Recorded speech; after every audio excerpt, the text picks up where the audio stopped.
matin sur France 3 Bretagne, bienvenue dans votre émission Ensemble c'est mieux. Aujourd'hui, on évoque la situation des commerces de proximité. Le confinement n'a pas aidé les petits commerçants qui étaient déjà en difficulté.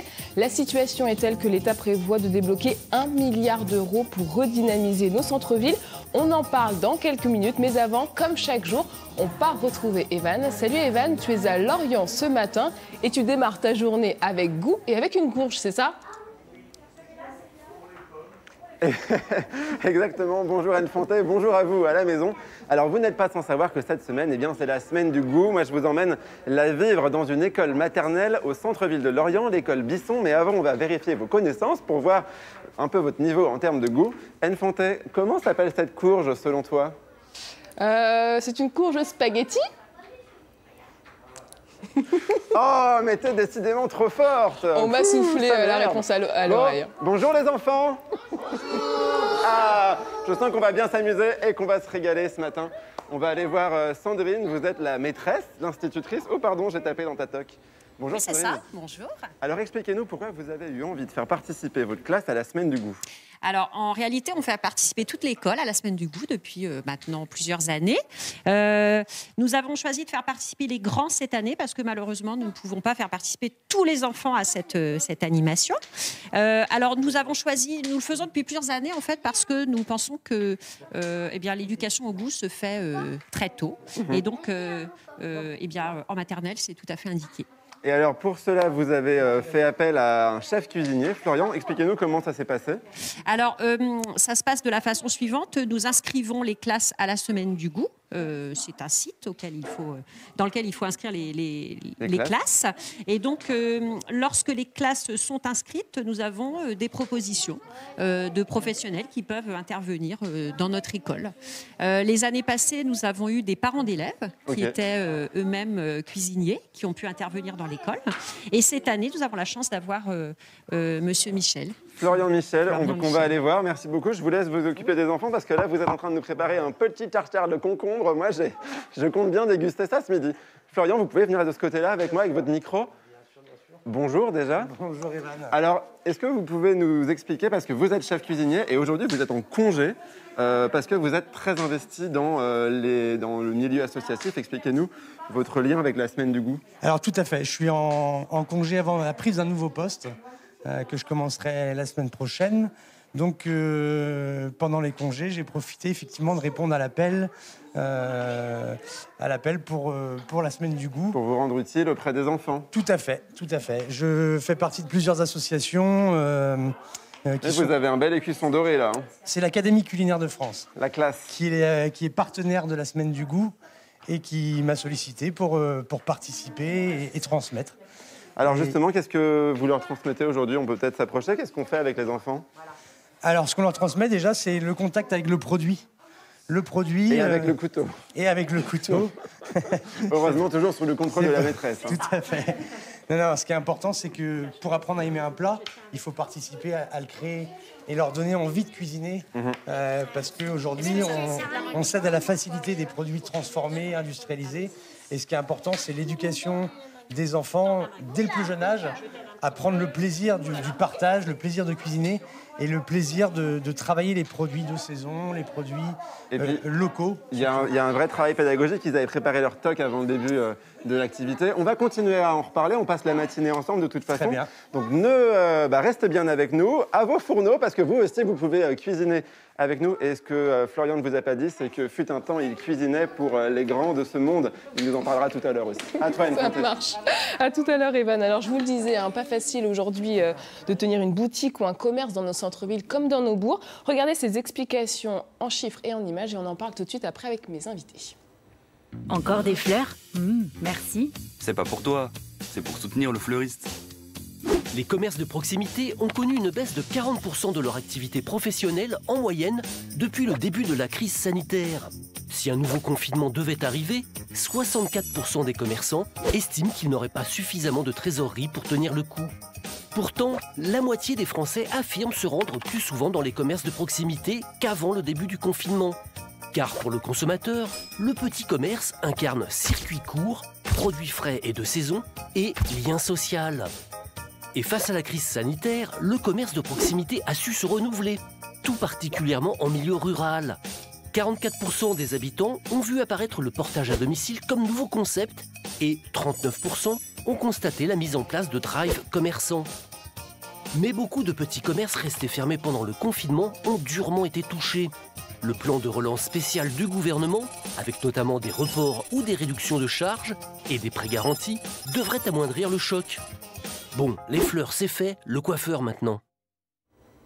Bonjour à toutes et à tous, merci d'avoir accepté notre invitation. Alors Magali Février, vous êtes chef de projet d'études à l'INSEE. D'abord, qu'est-ce qu'on appelle un commerce de proximité ? Alors, commerce de proximité regroupe des activités en fait, qui répondent aux besoins de la consommation de la vie courante. Donc, concrètement, on peut prendre par exemple tous les commerces de détail de l'alimentation, comme au premier rang desquels la boulangerie ou la pâtisserie, mais aussi il y a toutes les petites supérettes, les magasins de vêtements, les coiffeurs, les fleuristes, comme vous citiez dans votre reportage, mais aussi les restaurations et les débits de boissons. D'accord. Alors ça fait des années que les temps sont durs pour les commerces de proximité. Le Covid-19 aggrave ce phénomène. Hélène Pernou-Niger, vous êtes coprésidente de l'Union des commerçants de Concarneau. Le Covid aggrave vraiment la situation ? Oui, c'est un fait. Les gens ont peur déjà de rentrer dans des structures. Il faut donc avoir le masque évidemment partout aujourd'hui, les gestes barrières, la distanciation. Et évidemment, la capacité des structures n'est pas toujours assez grande, on va dire, pour atteindre un quota de vente en tous les cas. Donc c'est un peu plus compliqué aujourd'hui. Parce que vous tenez personnellement une boutique de prêt-à-porter. Comment ça se passe pour vous depuis le Covid et avant le Covid ? Alors, avant le Covid, oui, le commerce est quand même compliqué. Il faut travailler beaucoup plus, il faut être présent, beaucoup plus d'heures sur le terrain. Et le Covid, évidemment, cette période de creux de 2 mois a été très, très compliquée. Nous, je pense que la plupart des commerçants avec lesquels j'ai eu des échos disent qu'on peut faire une croix sur le chiffre d'affaires de ces 2 mois. Certains, dans certaines parties d'activités, comme la restauration sur le bord de côte, parce qu'on est à Concarneau, donc bord de côte, on a quand même profité d'une population en vacances. Donc il y a dépensé quand même pas mal, qui s'est fait le plaisir dans les restaurants, dans les bars et tout ça. Donc on a eu quand même beaucoup de chance. On a récupéré un chiffre de saison normal, en sachant qu'on a perdu quand même les 2 mois de fermeture. On parlait des restaurants. Patrice Dumont, vous êtes restaurateur à Bréal-sous-Montfort, membre du comité de direction de l'Union des métiers et des industries de l'hôtellerie, l'UMI. L'après-confinement ne tient pas ses promesses vers un retour à la proximité, ce qu'on a beaucoup entendu après le confinement. Pendant le confinement, effectivement, on a vu la clientèle aller chercher ses fruits et légumes directement chez les maraîchers pour nos régions un peu plus rurales. Et on a l'impression que dès que le confinement s'est terminé, on a repris un peu les mauvaises habitudes d'aller au supermarché. Et on l'a constaté aussi dans les supermarchés. Pendant le confinement, on trouvait essentiellement, il y avait toute une communication d'ailleurs, des supermarchés pour dire voilà, ce sont des produits locaux, des produits bio. En fait, la raison, c'était pas simplement parce qu'ils avaient envie d'aller vers ça, c'est juste que les réseaux de distribution étaient coupés, ils n'arrivaient pas à se fournir plus loin, et donc ils ont été obligés de se tourner vers les produits locaux.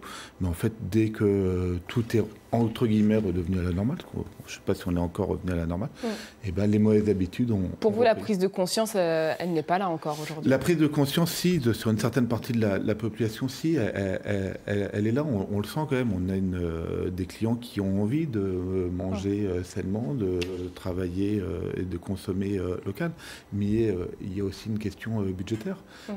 Est-ce que, et d'autant plus en temps de crise, est-ce que le pouvoir d'achat des consommateurs est là pour se permettre justement de rémunérer au juste prix les produits qu'ils achètent, que ce soit dans les commerces de proximité ou au restaurant. Et à côté de ça, il y a les nouvelles restrictions comme la fermeture des bars à 22h. Ça n'arrange pas les choses.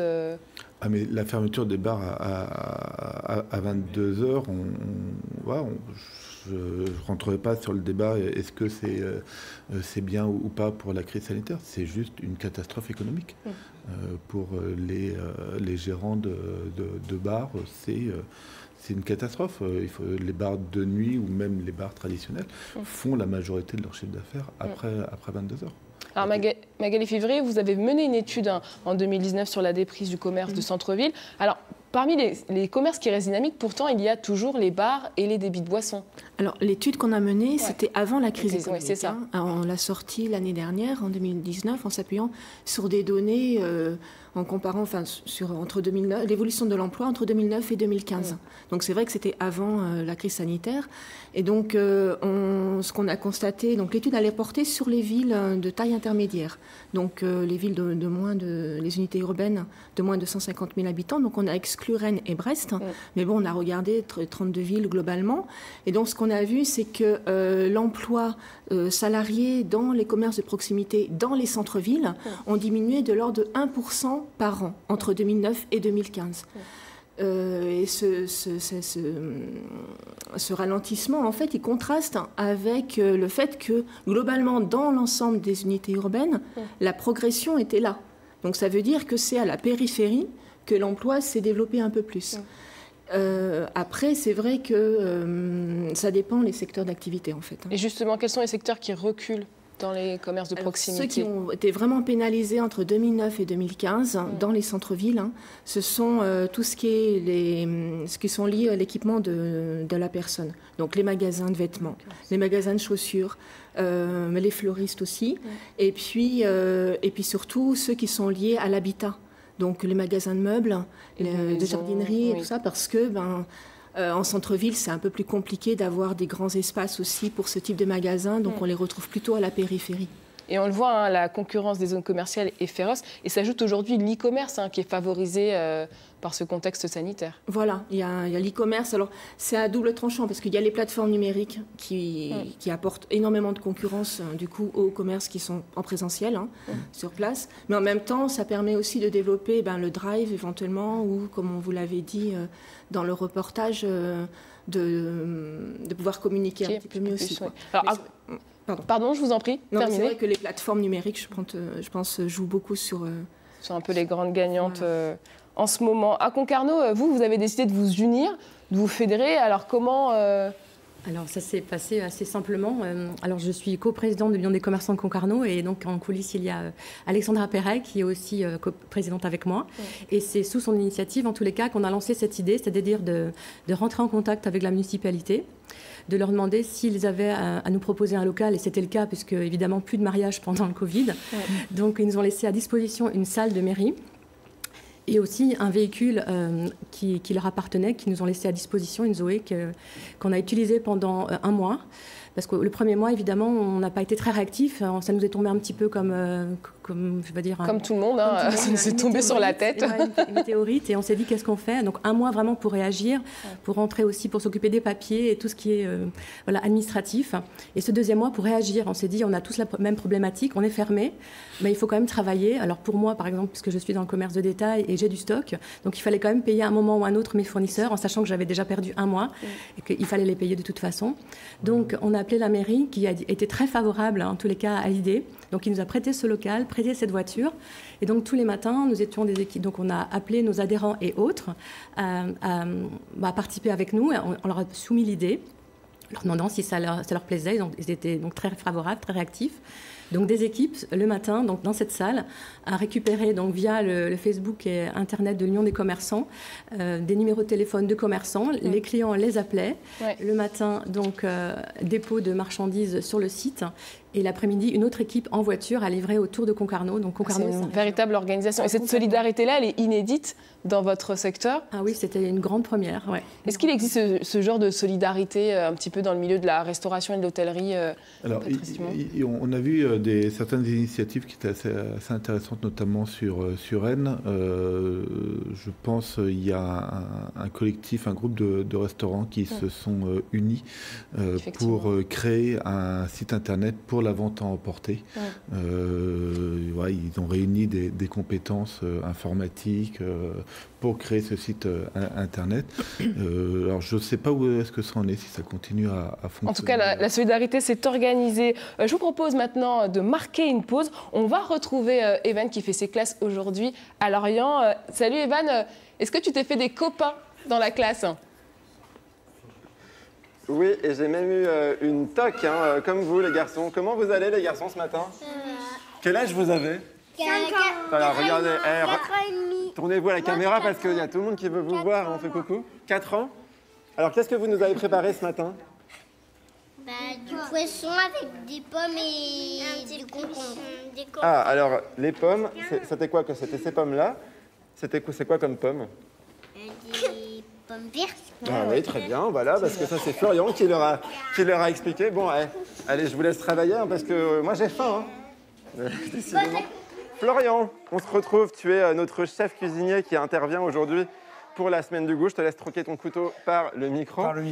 Qu'est-ce que tu vas nous préparer avec les enfants pour manger ce midi? Un petit tartare de cabillaud acidulé pour leur donner le goût, pour leur rappeler des goûts un petit peu sucrés, acidulés. Mets bien ton micro près de la bouche. Voilà. D'accord. Des goûts qui leur plaisent pour vraiment aborder le poisson d'un côté sympa pour eux, quoi. Justement, on est dans une région en Bretagne avec justement beaucoup de poissons. Est-ce qu'ils sont tous éduqués au même niveau aux produits de la mer? Au même niveau, je ne les connais pas personnellement, mais je ne pense pas. Aujourd'hui, c'est vrai qu'on est dans une ère où le poisson pané a pris toute sa place. Ah, on va faire un test. Et les enfants, c'est quoi votre poisson préféré? Moi, la sardine. Ah, la sardine. Il y a quand même une grande majorité de poissons panés. Alors, le poisson pané, ça peut être très bon s'il est fait maison avec du poisson frais. Mais ce n'est pas toujours le cas. On sait très bien qu'on n'a plus le temps de cuisiner chez soi. Tout le monde est dans une atmosphère stressante. Il y a le travail. On n'a pas toujours le temps. Donc l'important, c'est de leur refaire comprendre que on habite Lorient. Lorient, il y a un super port de pêche. Ouais. Il y a tout ce qu'il faut. Donc j'ai réussi à avoir du cabillaud frais, de la criée, que j'ai un petit peu traité en salaison et qu'on va traiter vraiment en tartare. Justement, tu milites, toi, pour l'alimentation plaisir. Complètement, l'alimentation plaisir, mais surtout la bonne alimentation saine, c'est important. C'est-à-dire que moi, aujourd'hui, je préfère, justement, on parlait des choix de poissons, je préfère donner un bout de cabillaud qui va coûter un peu plus cher à mes propres enfants, qui va me coûter un peu plus cher, je préfère leur donner une portion de 80-90 grammes, plutôt qu'un lieu noir qui va pas me coûter très cher, qui a un petit peu le désamour des enfants aussi, qui va me coûter moins cher, où ils auront une portion de 120 grammes. Si c'est pour faire du gaspillage, on est aussi dans la lutte contre le gaspillage alimentaire, on est pour le combat pour le bon produit. Tu penses que restauration collective et bien manger, ça peut faire bon ménage? Ah, complètement, au contraire même. Au contraire, la restauration collective a des gros volumes de travail, des enfants assez petits, on peut moduler un petit peu les portions dans l'assiette et on a une puissance d'achat auprès des producteurs locaux. Justement, on peut aller voir un producteur en disant j'ai besoin de 50 kilos de carottes. C'est pas un restaurateur qui a besoin de 3-4 kilos. Ouais. On peut acheter 50 kilos de carottes sans forcément négocier. Moi, je pense qu'il faut mettre un petit peu moins dans l'assiette, un produit de meilleure qualité pour avoir un coût de revient identique à ce que font les industriels de la collectivité. Ça a encore plus de sens dans ta bouche parce que tu es un ancien chef en cantine et tu vas aussi nous parler de tes futurs projets. Je te laisse continuer à travailler parce que ça sent drôlement bon le poisson, drôlement bon la pomme, drôlement bon les concombres. Les enfants, on y va, hein? On travaille maintenant parce que moi j'ai faim. Anne Panté, je crois que je vais lancer une pétition la semaine du goût. Il faudrait que ça dure toute l'année. Ça marche. On va essayer de négocier ça avec notre directeur. Allez, à tout à l'heure, Evan. Alors, je vous rappelle, notre dossier du jour est consacré aujourd'hui au commerce de proximité. On parlait jusqu'ici des commerces dans nos centres-villes, mais la situation est aussi loin d'être joyeuse dans nos bourgs. Erwan Briand, bonjour. Vous vous êtes lancé un sacré défi, faire revivre un commerce local à Locquéguinère, Saint-Égonec dans le Finistère. Alors d'abord, combien d'habitants ?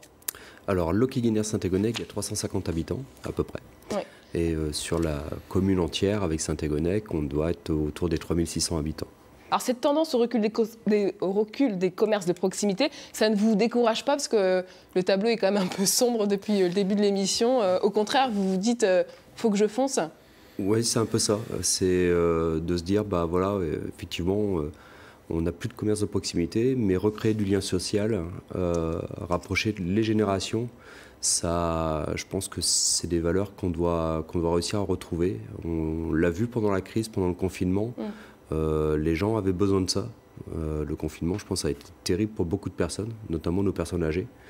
Et le fait de pouvoir avoir un lieu où toutes les générations se retrouvent, je pense que c'est important. Alors justement, vous avez lancé une campagne de financement participatif. Comment vous imaginez ce lieu ?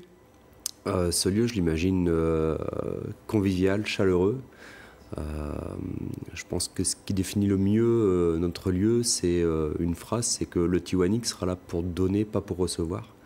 Je pense que c'est vraiment ce qui nous définit. Et qu'est-ce qu'on pourra trouver au Tiwanaku alors? Parce que le projet est... Ouais. Expliquez-nous un peu. Le projet est très très vaste. Donc, le but, c'est de proposer donc, un bar culturel avec beaucoup d'animations, d'événementiels, des concerts, des contes, des soirées-jeux, des après-midi jeux. Une pizzeria en proposant des pizzas de qualité, redonner de la noblesse à la pizza, avec que des produits le plus local possible. Et un pôle multiservice où on s'associe notamment avec la bibliothèque de Saint-Égonnec pour faire un relais bibliothèque. Une petite épicerie de proximité en vrac, le but étant de tendre vers le zéro déchet. Un relais poste, un service d'affûtage, vu que ma femme est rémouleuse, et également un relais colis. Ce sera multiservice au Tiwanaku. Multiservice. Et comment est accueilli votre projet par les habitants? Avec beaucoup d'enthousiasme. Ils attendent, vu que le commerce est fermé, l'ancien commerce est fermé depuis une dizaine d'années, donc ils attendent avec hâte l'ouverture du commerce. Et justement, Magali Février, ce recul des commerces dans les petites communes, on appelle ça la désertification rurale, c'est aussi un problème qui frappe toutes les régions en France, en fait. Oui, il y a une étude qui est sortie, rédigée par l'INSEE en 2016, qui estimait qu'à peu près 30% des ruraux ne vivaient dans une commune où il n'y avait aucun commerce. Donc c'est vrai que... Et c'est une situation qui va continuer à s'accentuer, j'imagine. Après, on essaye de mettre des mesures en place. Donc c'est vrai que par rapport à certaines communes, il y a une politique qui est mise en place, qui a été lancée au 1er octobre sur les petites villes de demain. Donc pour essayer d'apporter un investissement, enfin d'aider au moins les communes qui sont justement en dessous de 20 000 habitants. Et c'est pas facile de lancer un tel commerce. Vous nous le disiez tout à l'heure, Erwan Briand. Il y a plein d'obstacles à surmonter. Alors, il y a beaucoup d'obstacles qui ne sont pas forcément insurmontables, vu qu'on est beaucoup aidé. Là, en l'occurrence, on a été énormément aidé par la commune, par la mairie, qui a acheté les lieux, qui a financé les travaux et une partie du matériel. Il y a la communauté de communes aussi, la CCI, qui nous a aidés.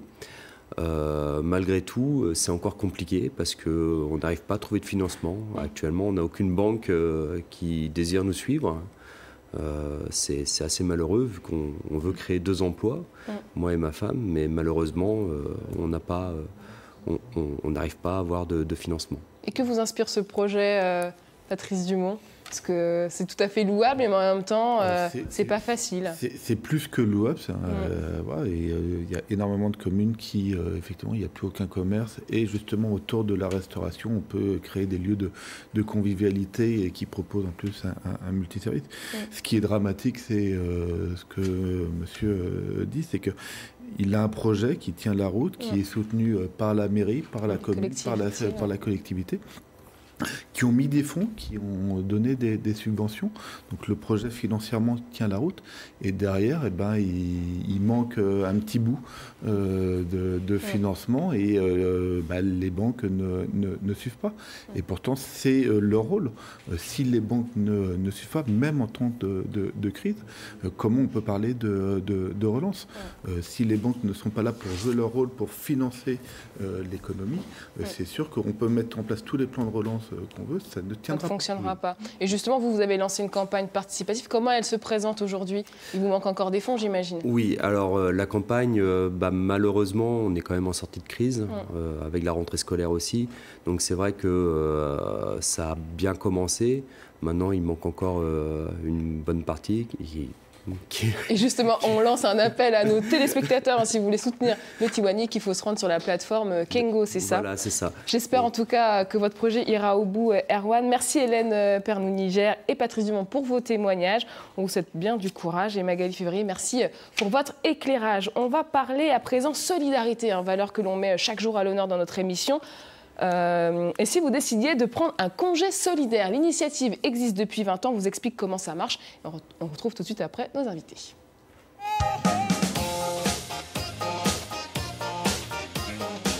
Tu connais le congé solidaire? Bah oui, c'est quand ton entreprise t'aide à faire une mission de solidarité pendant tes congés. Le congé solidaire, à ne pas confondre avec le congé de solidarité, permet à un salarié ou un agent de collectivité de partir en mission à l'étranger avec une association pendant ses congés personnels.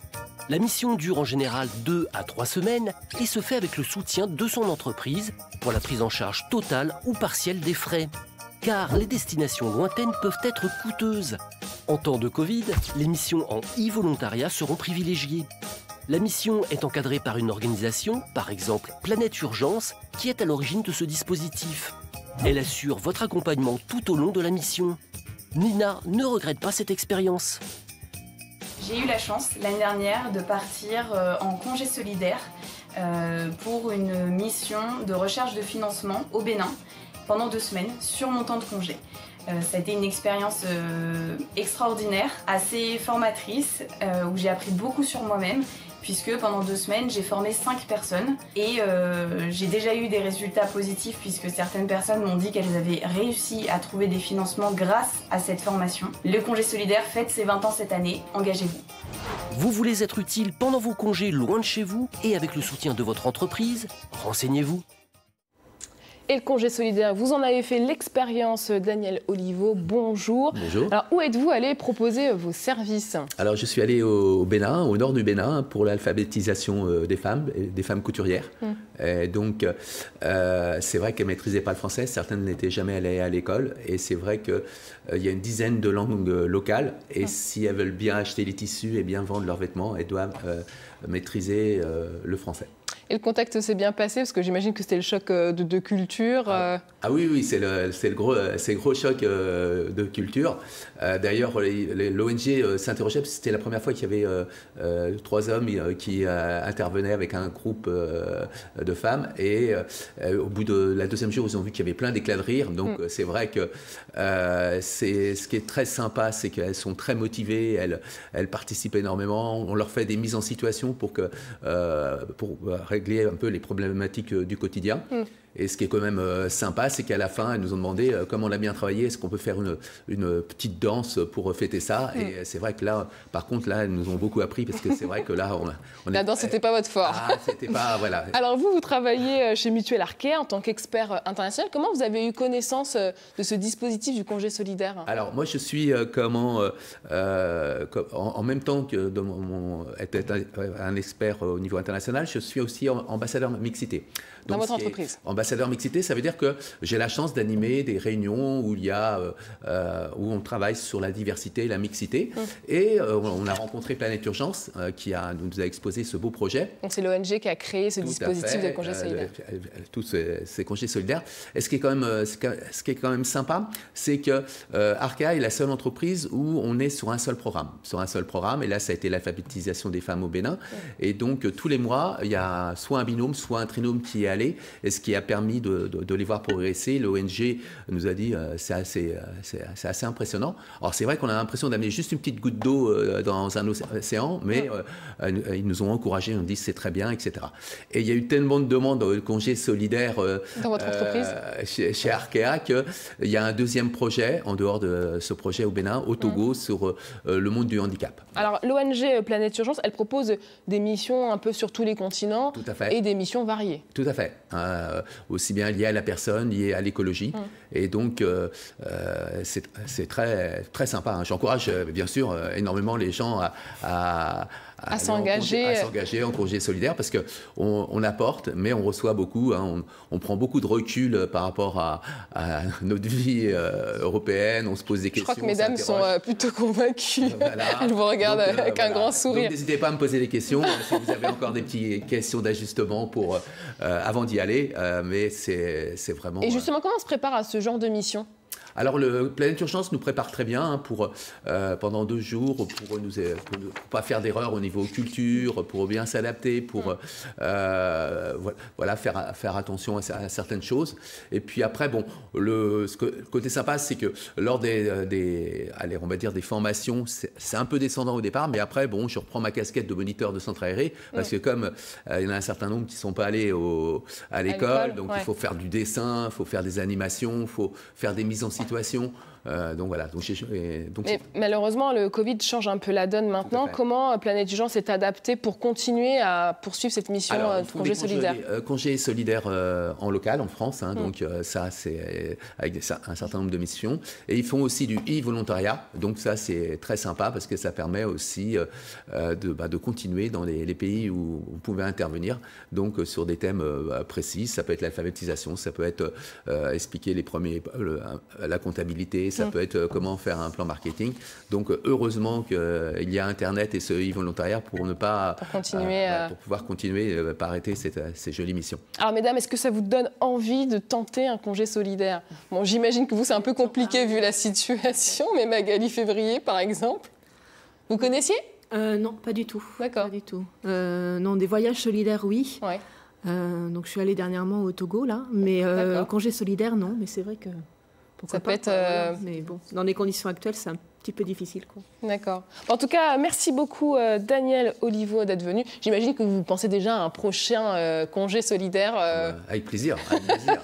Dès que les portes vont se rouvrir avec passion et avec envie. Et j'essaye de convertir un maximum de personnes. Oui, on sent l'énergie, Oui, parce que c'est vrai qu'on a eu... J'ai amené un témoignage de Marguerite, qui est chef couturière là-bas, qui dit mais venez, parce que nous, ça va nous permettre de devenir indépendants, d'être plus à l'aise et tout. Et puis, n'hésitez pas et essayez de convaincre le maximum de personnes. Merci beaucoup, Daniel Oliveau. Place maintenant à notre focus emploi. On les appelle les soldats du feu.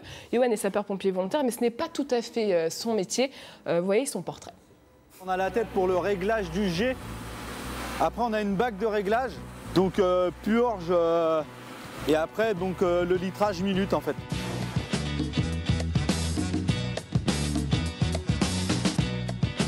Je m'appelle Vincent Langrière, je suis sapeur-pompier volontaire depuis 10 ans. Dans le civil, je suis artisan maçon. Et en complément, mon activité de sapeur-pompier volontaire. En semaine, déjà, je suis de garde toutes les nuits, donc 19h, 5h du matin. Après, on a un week-end de garde toutes les 4 semaines. Ça me prend du temps, mais après, c'est mon plaisir, donc je l'assume. On va faire l'inventaire du VSAV. C'est le véhicule de secours et d'assistance aux victimes. 3 canules. 3 canules. Orange et vert. Bleu, orange et vert. C'est bon. 3 sacs de matériel souillé. Oui, c'est bon. Un rouleau de sac poubelle. C'est bon.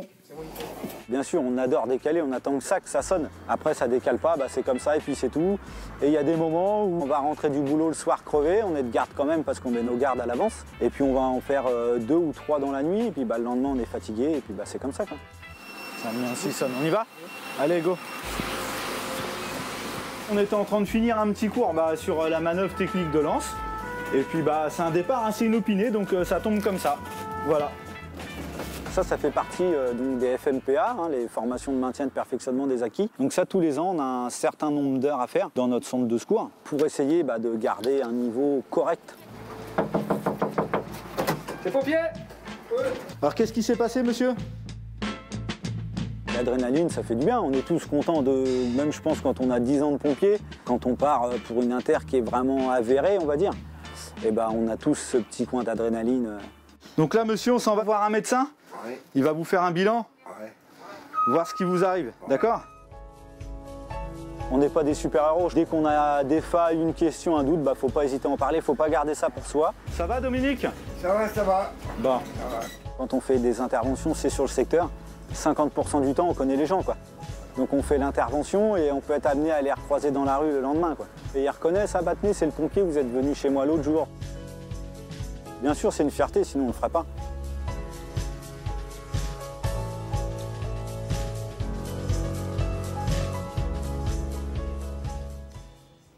Et on continue à parler du métier de pompier avec vous, Lionel Leburg. Bonjour. Vous êtes conseiller Pôle emploi à Rennes. Alors, on vient de le voir, Yoann est pompier volontaire. Combien sont-ils en France? Alors, les pompiers volontaires représentent en fait 80% des effectifs sur la France entière. Quand on parle de pompiers, en fait, il y a 3 statuts. Donc là, on voit le statut de pompier volontaire, mais il y a également les pompiers militaires et également les pompiers professionnels. Et quelle est la différence entre les 3? La différence entre les 3, c'est le statut en fait et le temps passé directement, parce que les pompiers volontaires travaillent à temps partiel, à côté de leur métier et à côté de leurs études.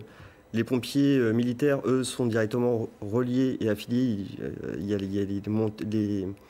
la brigade de Paris, les marins-pompiers de Marseille, et également les services de sécurité directement.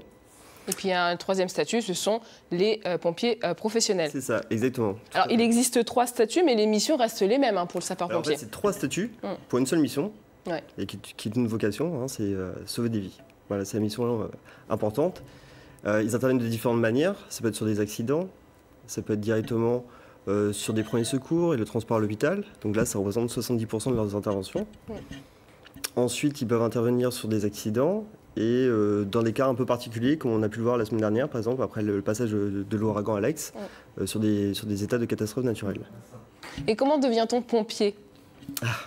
Grande question. Alors, c'est une grande question. Ce qu'il faut savoir en fait, pour le métier de pompier, c'est qu'il y a peu de place. Donc, c'est un peu comme les sportifs de haut niveau. Enfin, il y a très peu d'élus.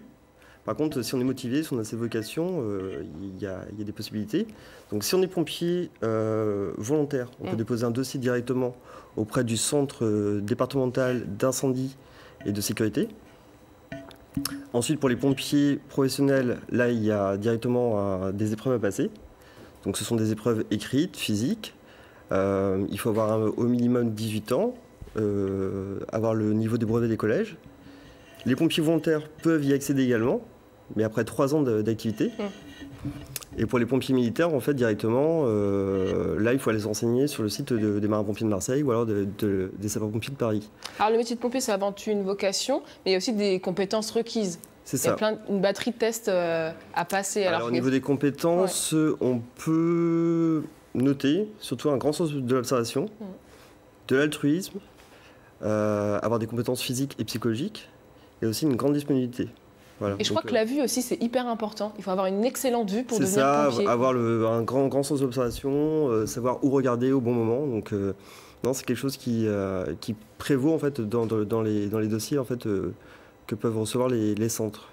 Et quelles sont les offres sur le territoire français pour les pompiers? Est-ce que c'est un secteur qui recrute? Alors, sur le métier de pompier, en fait, professionnel, c'est compliqué, parce qu'en fait, il y a très peu de places, comme je l'ai dit. Il y a très peu de concours. Le prochain concours est en novembre 2021. Donc là, si vous avez ce projet-là, Pôle emploi peut vous accompagner sur ce projet. Donc c'est ce qu'on met en avant, en fait. On a des modules de savoir généraux où on peut préparer les gens au concours directement. On peut accompagner ces personnes sur la préparation de ce projet jusqu'au passage du concours. Ouais. Et sinon, autrement, ce qui recrute énormément, c'est les pompiers volontaires où il manque de monde. Il faut savoir que Pôle emploi, par exemple, dernièrement, le 2 novembre, a signé une convention auprès de notre direction territoriale du Morbihan. Justement, tout à l'heure, on était à Lorient, donc c'est toujours le relais. Mais en fait, pour justement travailler sur cette sensibilisation en fait, du public aux pompiers volontaires. Et quels sont les salaires, que l'on soit pompier volontaire ou pompier professionnel? Alors, si on est pompier volontaire, le salaire, le taux horaire, c'est 7,74 de l'heure au niveau du salaire. Pour les pompiers professionnels, c'est entre 1522 et 3800 euros. Mais tout dépend aussi, c'est pareil, du grade et des choses comme ça. En fait, au niveau des pompiers militaires, c'est pareil, tout dépend du grade et de l'ancienneté. En tout cas, pour tous ceux qui veulent devenir pompiers, je crois qu'il faut se tourner vers Pôle emploi, comme le disait Lionel Leborgne. En tout cas, merci beaucoup pour toutes ces infos. Ce que je voulais dire, en fait... Oui, rapidement. Rapidement. En fait, c'est que c'est un rêve de beaucoup de petits garçons, beaucoup de petites filles. Et il faut que ce soit... Faut pas hésiter à foncer, et puis nous, on peut vous accompagner. Très bien, merci beaucoup Lionel. Allez, on part jeter un dernier coup d'œil du côté de Lorient, où on retrouve Evan pour la semaine du goût. Avec le vinaigre. Et oui, si vous venez de nous rejoindre, je passe la matinée avec la joyeuse classe d'école maternelle à l'école Bisson de Lorient. Les enfants, c'est qui le chef ici? Tout à l'heure, vous m'aviez dit qui c'était, gros blanc. C'est qui le chef? C'est la maîtresse. C'est ça. Voilà. Merci. C'est ça la joie du direct. C'est tout à fait ça. Et les filles, j'aimerais bien savoir c'est quoi ce que vous préférez manger à la cantine? Oh, moi, je préfère la pizza. J'ai dit les filles. Les frites. Et moi, les frites. La pizza, les frites, bravo. Et les garçons, alors, qu'est-ce que tu fais? Moi, je préfère les pizzas, les œufs de Pâques, des fois. On mange. Les œufs de Pâques à la cantine. Bravo. Bon, alors on va aller en parler avec le chef Florian. Qu'est-ce que ça vous inspire quand vous entendez les enfants qui vous parlent de frites et de pizza? Ça m'inspire que le combat qu'on mène avec beaucoup d'autres collègues à moi, il est complètement légitime. Des frites, ça peut être très bon, hein, bien sûr, mais il ne faut pas en abuser. Il ne faut pas que ça soit la seule orientation. Légumes, c'est important. Les fruits, c'est important. Si c'est que frites, pâtes, on a encore beaucoup de boulot. Bon, alors toi, tu es un chef très engagé dans le partage. La semaine prochaine, tu deviens prof à Brest. Et puis surtout, tu es très engagé dans pas mal d'associations. Est-ce que tu peux nous en parler brièvement ? Oui, brièvement, bien sûr. Moi, je crois que l'associatif, c'est encore un très très bon moyen de partager. Les associations que je représente sont toujours engagées sur des points un petit peu particuliers. Mais dès qu'il y a une bonne action à faire, une bienveillance, elles sont toutes là. Que ce soit l'Académie culinaire de France, que ce soit les enfants cuisine, les cuisiniers de la République française.